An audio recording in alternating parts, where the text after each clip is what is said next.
Hi అండి, అందరికీ welcome to my channel. అందరూ ఎలా ఉన్నారు? ఈరోజు వీడియో విషయానికి వస్తే స్వీట్ కార్న్తో వడలు ఎలా చేసుకోవాలో చూద్దాము. ముందుగా స్వీట్ కార్న్ని ఒలుచుకోవాలి. కార్న్ వడలు తయారు చేసుకోవడానికి కావాల్సిన పదార్థాలు: జీలకర్ర, బియ్యపిండి, శనగపిండి,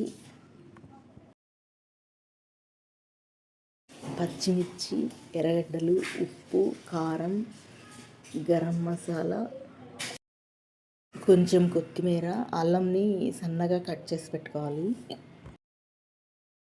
స్వీట్ కార్న్ని మిక్సీలో వేసుకోవాలి. మరీ మెత్తగా కాకుండా ముక్కలుగా వేసుకొని ఇంతకుముందు మనం తీసి పెట్టుకున్న ఇంగ్రీడియంట్స్ అన్నీ అందులో కలిపేసుకొని పక్కన పెట్టుకోవాలి.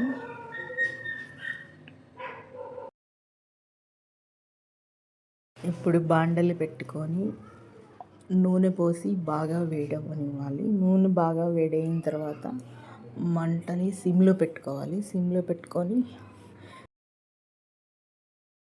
సన్నని మంట మీదే వడలను క్రిస్పీగా కాల్చుకోవాలి.